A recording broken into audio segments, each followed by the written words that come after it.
नमस्कार। राधे कृष्णा। कैसे हैं आप सभी लोग? आशा करें कि अच्छे होंगे। तो आप पढ़ते हैं त्रिलोचन को। इसके पहले हमने पढ़ा केदारनाथ अग्रवाल को और नागार्जुन को। तो हम पढ़ रहे हैं प्रगतिवाद।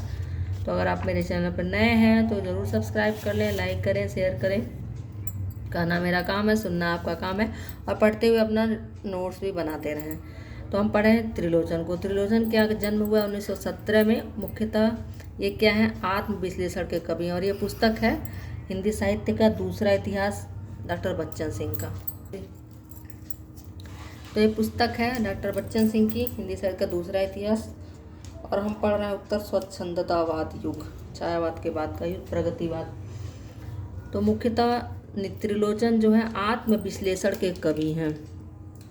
इनका जन्म 1917 में हुआ। इसके माध्यम से उन्होंने किसानी जीवन और परिवेश का चित्रण किया है। उसमें किसानी जीवन की रीति नीति, आस्था, विश्वास, आशा, निराशा, गरीबी, मुक्ति, तो मुक्ति, कामना आदि के अनगिनत चित्र उरेहे गए हैं। किद्वंती पुरुष त्रिलोचन को बाहर से जानना खतरनाक है। वहाँ पर इतिहास और तिथि क्रम गड़बड़ है। उन्हें जानना है तो उनकी रचना से जानो, उन्हें न जानने से बहुत फर्क नहीं पड़ता। जानना तो उनकी कविता को है।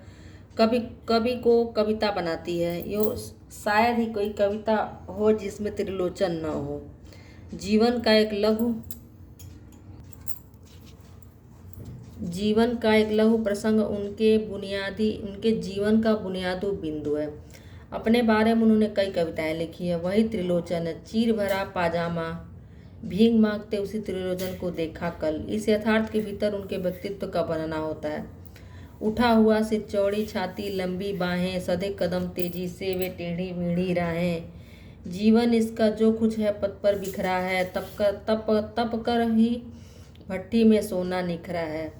किसी कहता है कि त्रिलोचन में संवेदना नहीं है। किसी कहता है कि उनमें धूम धड़ाम नहीं है। इस नाराजगी को झेलते हुए त्रिलोचन ने समझौता नहीं किया, विशेषतः कट्टर मार्क्सवादियों से।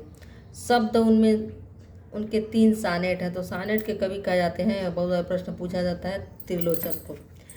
शब्द में उनके 3 सानेट है। एक माओ पर, दूसरा सुभाष चंद्र बोस पर, और तीसरा महात्मा गांधी पर। वे चीन के प्रसंग में माओ की प्रशंसा करते हैं, पर भारत के प्रसंग में कहते हैं कि माओ जी आपने चीन को जगाया, आप उसके जननायक हैं, पर भारत को भी अपनी सीमा की रक्षा करनी है। उसका दर्प जाग चुका है, उसके स्वाभिमान की कुंडलिनी जागृत है। सुभाष के बारे में उनका कथन है, यदि कोई अपना सिर देकर सार कमाए तो कुछ समता भारत अच्छा देश है। बात कर रही थी। हाँ, सुभाष के बारे में उनका कथन, चीन पागल है। चीन तो पागल है। हाँ, चीन पागल देश है, पर भारत को भी अपनी सीमा की रक्षा करनी है। उनका दर्प जाग चुका है, उनके स्वाभिमान की कुंडली जागृत है। सुभाष के बारे में उनका कथन है, यदि कोई अपना सिर देकर सार कमाए तो कुछ समता सुभाष से आ पाएगी। गांधी जी जैसे आदमी बहुत नहीं होते। गांधी जी की विचारधारा के विरोध में एक कविता मैं उस जनपद का कवि हूँ में है, पर गांधी जी के सम्मान पर कहीं आँच नहीं आती। नागार्जुन की गांधी संबंधी कविता से यह अलग है। कवि उनके मरण पर नहीं, कर्म पर बल देता है। कट्टरपंथियों को त्रिलोचन का सबके साथ और सबसे अलग व्यक्तित्व कैसे भा सकता है? इन कविताओं में विचारधारा नहीं है, भारतीय गांव का स्वर मुखरित है। कवि को देश की नहीं, नारी की सही पहचान है। कट्टरता पोषकों के संबंध में अपने काव्य संग्रह फूल नाम है एक में लिखते हैं, साम्यवाद के पथ में लीद किया करते हैं। मानवता का पोस्टर देखा लगे रेखने।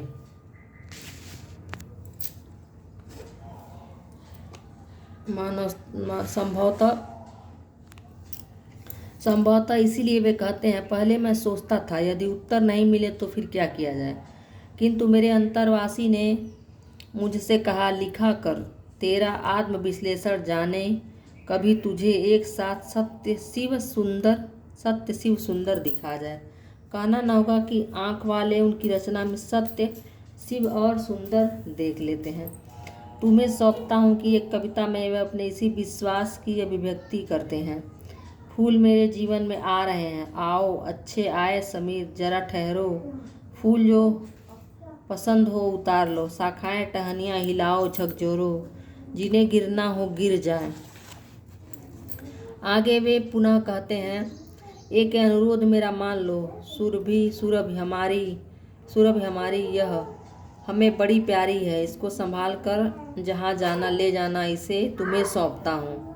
जाएं जाएं में सांस्कृतिक निसंगता के साथ सुरभ की महत्ता भी रेखांकित है। यह सुरभि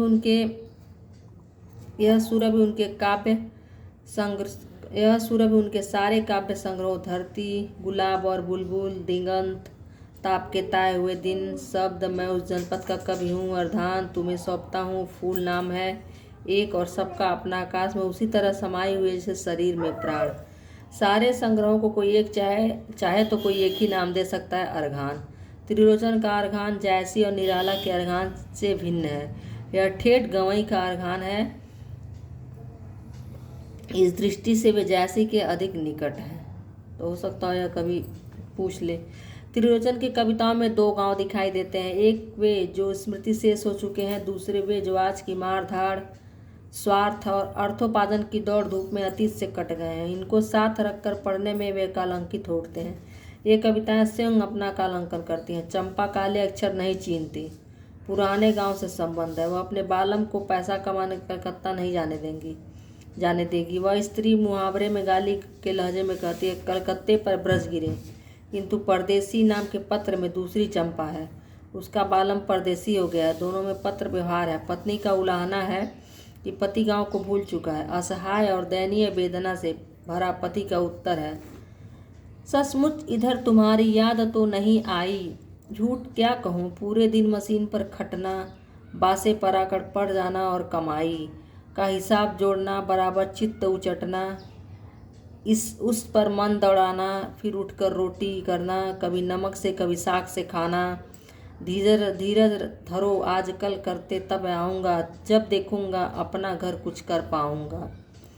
कुल्हाड़ और गांव की बारात भी स्मृति शेष हो चुके हैं, पर जिन लोगों को उनकी प्रत्यक्ष अनुभूति है, उनके काव्यबद्ध स्वरूप में कुल्हाड़ गंध और विवाह राग का निस दिवस जाग नए सिर से जीते हैं।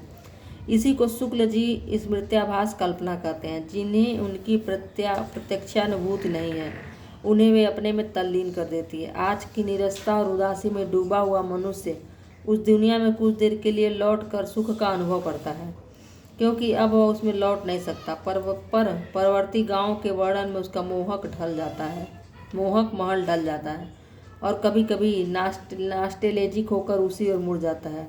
नगई महारा में जिसमें लोग क्या क्या देख लेते हैं, इसी प्रकार की नास्टेलिजिया है। नागार्जुन की लंबी कविता नेवला कारागृह के संदर्भ में नया अर्थ पा लेती है। गाय गांव का केंद्रवर्ती पशु है, पर इसकी व्यंजना बहुत दूर तक मार करती है। इसका निहितार्थ आलोचकों पर लिखी गई कविताओं के साथ पढ़ने पर प्रकट होता है। त्रिलोचन के व्यंग की गहराई का पता इस कविता से लग जाता है। महाकुंभ ग्रामीण जनता का महापर्व है, कभी इसकी हंसी नहीं उड़ा था। आखिरकार भारतीय संस्कृति इन संस्थाओं पर तो आधारित है। महाकुंभ में देखा मैंने मानव कानन, मानचित्र था भारत का रेखांकित आनंद।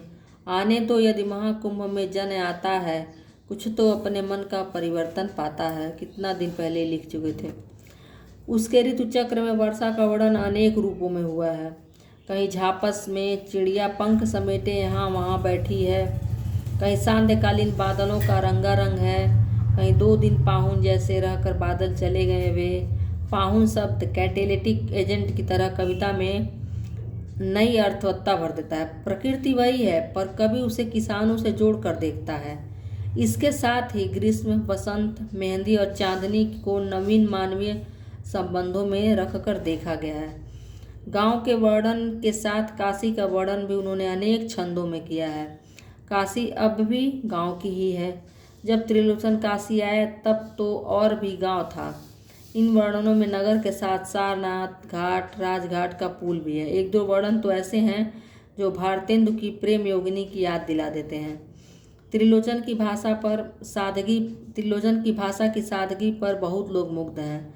यह उन्हें गांव से मिली है, जो उन्हें उनके छंदों में रच बस गई है। त्रिलोचन ने उसे संस्कारित किया है। यह दूसरी बात है कि कहीं कहीं निराला की भाषा की छाप दिख जाती है। उसके टुकड़े को भी त्रिलोचन ने मुख्यतः अपने गीतों में जड़ा है। गोस्वामी तुलसीदास के वाक्य विन्यास से भी वह प्रभावित है। कहीं कहीं तो विनय पत्रिका की याद आती है। शब्द संग्रह का एक उदाहरण है, विषम शिला संकुला पर्वतो भूता गंगा ससितारक हारा अभिद्रुता अतिशय पूता। इसी प्रकार दौर्वीढ़ जैसे शब्दों के अनगढ़ प्रयोग भी मिलते हैं, बोलने में कठिनाई। दौर्सक। त्रिलोचन शास्त्री भी तो हैं। सानेट उनका सदा हुआ छंद है। आगरे के किले में जड़े हुए उस नग की तरह जिसमें ताजमहल प्रतिबिंबित हो उठता है। मतलब यह कि उसके स्थापत्य में जोड़ नहीं है, इसके बावजूद सानेटों का धरातल विषम है, ऊंचा नीचा। उनमें सूक्तियाँ, उपदेशात्मकता और सपाट बयानी भी है। पूरा वाक्य लिखने का हठ भी उनकी कविता को जगह जगह इतिवृत्तात्मक बना देता है। शैली में बतकही का रंग ढंग है जिससे पाठक सहज में उसे अपनापा जोड़ लेता है। मैं तुमसे बात किया करता हूँ और यह मेरी कविता है। गद्य कविता के वे पहले लेखक हैं। यह बात दूसरी है, स्वयं गद्य कविता कैसी है। उनके पास अपनी पश्यंती है, एक अच्छा अस्त्र, और कवितम से लड़ता है पश्यंती के द्वारा। प्रगतिशील कवियों में शिवमंगल सिंह सुमन का नाम उल्लेख्य है। उनके कई काव्य संग्रह प्रकाशित हो चुके हैं। तो यह थे प्रगतिवाद कहें, प्रगतिशील कहें के लेखक, 3 मुख्य लेखक, केदारनाथ अग्रवाल, नागार्जुन और त्रिलोचन। मुख्य कवि और भी लोग हैं। तो फिर अगले वीडियो में पढ़ेंगे हम लोग प्रयोगवाद को। तब तक के लिए पढ़ते रहिए और नोट्स बनाइए। धन्यवाद।